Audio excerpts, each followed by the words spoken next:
আসলে Portugal Bangladesh friendship association একটি সামাজিক, অরাজনৈতিক এবং অলাভজনক প্রতিষ্ঠান। এই প্রতিষ্ঠানটি 2015 সালের 1 মে আমরা মাত্র 4-5 জন লোক মিলে এর প্রতিষ্ঠা করি। এর মধ্যে এখন আমার সাথে আছেন আমাদের সংগঠনের সেক্রেটারি কামাল ভাই, উনিও ছিলেন। তো আমাদের এই সংগঠনটি গত 10 বছর বিভিন্ন ধরনের সামাজিক এবং মানবিক কাজ করে আসছে। আমরা প্রতি বছর 2টা ঈদ পূর্ণমিলনী করে থাকি, কখনো ইন্টেরিয়র কখনো এক্সটেরিয়র, এবং শুধু ঈদ পূর্ণমিলনী এবং পিকনিক এগুলোর মধ্যেই সীমাবদ্ধ নয়, প্রতি বছরে 8 থেকে 10টা প্রোগ্রাম আমরা করে থাকি। আর 2015 থেকেই এই প্রোগ্রামগুলি চালু হয়েছে। শুধুমাত্র পর্তুগাল বাংলাদেশ ফ্রেন্ডশিপ অ্যাসোসিয়েশন এই 2টি বা 4টি প্রোগ্রামের মাধ্যমে সীমাবদ্ধ নয়। আমরা এখানকার মেইন স্ট্রিম বিভিন্ন সংগঠনের সাথেও কাজ করি। বিশেষ করে আপনারা জেনে থাকবেন একটা অর্গানাইজেশন আছে সলিন, সেইটারও মেম্বার আমরা। সেখানে 48টা সংগঠন রয়েছে। মিউনিসিপ্যালিটির 13টা উইংস রয়েছে, সেগুলোর সাথে পর্তুগাল বাংলাদেশ ফ্রেন্ডশিপ অ্যাসোসিয়েশন কাজ করে। এবং এই যে গত কোভিডে 2 বছর কোভিডে আমরা গুলবেনকিয়ান ফাউন্ডেশন থেকে একটা ফান্ড পেয়েছিলাম। সেই ফান্ডটাকে আমরা যারা দুস্থ অবস্থায় ছিলেন কোভিডে তাদেরকে আমরা সহায়তা করেছি খাদ্যদ্রব্য দিয়ে এবং মেডিকেল ইকুইপমেন্ট দিয়ে, মেডিসিন দিয়ে, এবং একবার না কয়েকবারই আমরা দিয়েছি। এছাড়া বিভিন্ন ধরনের বিভিন্ন রকম সহায়তা মানুষকে আমরা করে থাকি যখন সুযোগ হয়। আপনারা জানেন যে বিগত দিনে বিভিন্ন লোককে বিভিন্ন জায়গায় আমরা কাজ দিছি। সেই কাজগুলো আমরা আমাদের এই পর্তুগাল বাংলাদেশ ফ্রেন্ডশিপ অ্যাসোসিয়েশনের নামেই দিয়েছি।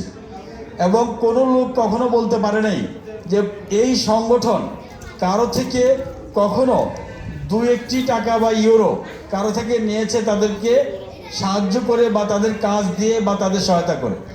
কারণ আমাদের এই সংগঠনের মূল উদ্দেশ্য হচ্ছে মানবিকতা এবং মানুষকে সহায়তা করা, যেটা বিগত 10 বছর আমরা করে আসছি।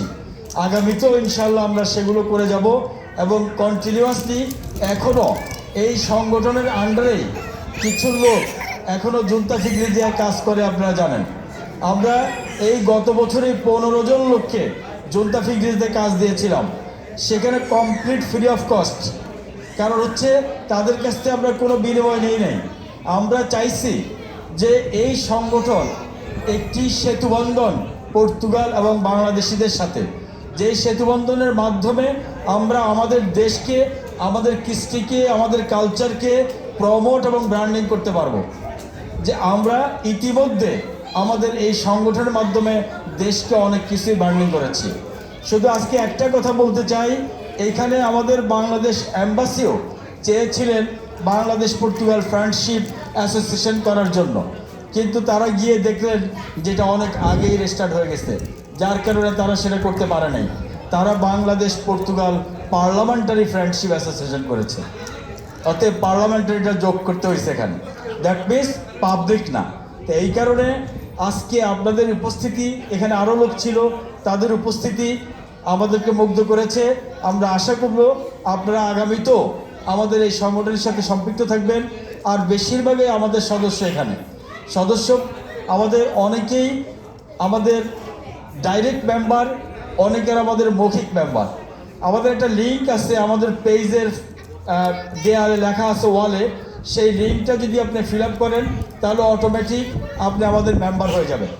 এই জন্য যারা এখনও ওই লিঙ্কটা ফিল আপ করেন নাই তাদেরকে বলছি আপনারা ফিল আপ করে নেবেন।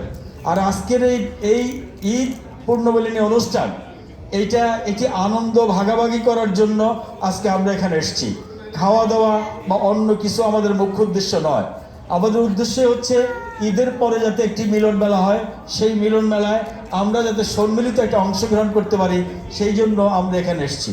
এবং আজকের এই মিলন মেলাকে সার্থক করার জন্য সবচেয়ে বড় অবদান যারা রেখেছে সেটা হলো সাইদ সাকির হাসান। সাইদ সাকির হাসান প্রচুর পরিশ্রম করেছেন, এই এই আজকের এই অনুষ্ঠানকে বাস্তবায়ন করার জন্য। সেই সাথে নিশান, স্বপ্নের নিশান, সেও প্রচুর কাজ করেছে আজকের এই এতগুলি লোকের আয়োজন করার জন্য। আমি এবং সংগঠনের পক্ষ থেকে তাদের প্রতি অনেক কৃতজ্ঞ, এবং আরও কৃতজ্ঞতা জানাচ্ছি যে যিনি আমাদেরকে ড্রিঙ্কস দিয়ে স্পন্সর করেছেন, সেটা হচ্ছে জিসান গ্রুপ। জিসান গ্রুপের আমাদের জিয়া ভাই আজকের এই কোকাকোলা, পানি এগুলো সব উনি দিয়েছেন। এই জন্য আমরা কৃতজ্ঞ। আমরা চাই যে আমাদের একটি সামাজিক এবং অলাভজনক সংগঠন, আমরা নিজেরা পকেটের টাকা দিয়ে এই সমস্ত আয়োজন করে থাকি এবং করেছি বিভিন্ন সময়, এবং নিজেদের পকেটের টাকা দিয়ে মানুষকে সহযোগিতা করি। ঠিক তেমনি আগামীর অনুষ্ঠানগুলিও আপনাদের সবার প্রতি আবেদন, আপনারা যেখান থেকে পারেন আপনারা আপনাদের কন্ট্রিবিউশন এই সংগঠন করবেন, মেম্বার হবেন, আপনারা উপদেশ দিবেন, সাজেশন দিবেন এবং আমাদেরকে সহযোগিতা করবেন। কারণ সংগঠন আমার ব্যক্তিগত না, সংগঠন আমাদের কারো ব্যক্তিগত না। আজকে এই সংগঠন নিশানের মতো ইয়াং ছেলেরা যখন সামনে আসবে তখন তারা শিখবে, সামনে চালায় নিতে পারবে। আমি কামাল ভাই হয়তো আগামীতে আমরা থাকবো না, কিন্তু এই যে সংগঠন থাকবে এটা একটা রেজিস্টার্ড সংগঠন, এবং মিউনিসিপ্যালিটি এই সংগঠন সম্বন্ধে অনেক পরিচিত, সরকারের অনেক ওয়েস পরিচিত, গুলবেনকিয়ান ফাউন্ডেশন পরিচিত, 47টা অ্যাসোসিয়েশনের সংগঠন সলিম পরিচিত, যার কারণে এটা এখন কোনো ছোট সংগঠন নয়, অনেক বড়। কিন্তু আমাদের অর্থনৈতিক কারণে আমরা এটাকে খুব ভালো প্রমোট করতে পারি না। তারপরও আমাদেরকে অর্থনৈতিক ব্যাপারে হেল্প করতে এসেছিল, কিন্তু তার জন্য তারা বিনিময় চেয়েছিল। আমরা বিনিময় কিছু করতে চাই না, যা করব ফিসাফিলিল্লাহ, আপনি দিবেন ফিসাফিলিল্লাহ এবং আমরা করব ফিসাফিলিল্লাহ, এর মধ্যে কোনো বিনিময় নাই। কারণ আমরা যারা কাজ করি আমরা কখনো বিনিময় নেই, এবং যারা আপনারা কাজ করবেন আপনারা বিনিময় নেবেন না। আমি চাই আমাদের কমিউনিটির সংগঠন, অনেক সংগঠন এখন কমিউনিটিতে, পর্তুগাল বাংলাদেশ ফ্রেন্ডশিপ অ্যাসোসিয়েশন একটি পুরনো সংগঠন, এবং আগামীতে এর উত্তরোত্তর সাফল্য আমরা কামনা করি এবং আপনাদের সহযোগিতা কামনা করি। সবাই ভালো থাকবেন। সেই সাথে আপনাদেরকে ঘোষণা করছি যে কিছুক্ষণ পরেই আমাদের একটি র্যাফেল ড্র অনুষ্ঠিত হবে। সেই র্যাফেল ড্রতে আপনারা অনেকে অংশ নিয়েছেন, এবং আশা করি সেখানে প্রথম, দ্বিতীয়, তৃতীয় পুরস্কার, তারপরে চতুর্থ থেকে দশম পুরস্কার পর্যন্ত আপনারা জিতে নেবেন, এবং সবার মঙ্গল কামনা করে শেষ করছি। ধন্যবাদ। আর আজকে আরেকটা জিনিস, সেটা হচ্ছে এই ঈদ পূর্ণবলীতে যারা পরিপূর্ণ বিনোদন দিয়েছেন, আমাদের সেই পুরনো মিউজিক গান পরিবেশন করে যারা আমাদের সেই পুরনো দিনের গানগুলোকে আমাদেরকে স্মরণ করে দিয়েছেন, তাদের মধ্যে তাইফ, ইমরান, সাফাত, তারপরে আর কে, আনন্দ, এরা সবাই এখানে এসছে। আমি আপনাদের সবার কাছে তাদের জন্য একটা বড় করতালি চাচ্ছি, কারণ এরা আমাদের অ্যাসেট। এরা এই বিদেশে, পর্তুগালে এই শিল্পীবৃন্দ আমাদের অ্যাসেট। আমরা তাদেরকে সম্মান করতে হবে, কারণ হচ্ছে তারা আমাদের কৃষ্টিকে লালন করেন, এবং এমনভাবে লালন করেন আর বিনিময় তারা চান না। শুধুমাত্র আমাদের সংস্কৃতিকে বহির্বিশ্বে আপনার প্রচার করার জন্যই তারা গান নিজেদের আত্মতৃপ্তির জন্য, এর মধ্যে অন্য কোনো বিনিময় নাই। যার জন্য আমরা সবসময় তাদেরকে শ্রদ্ধা করি এবং তাদেরকে সাধুবাদ জানাই।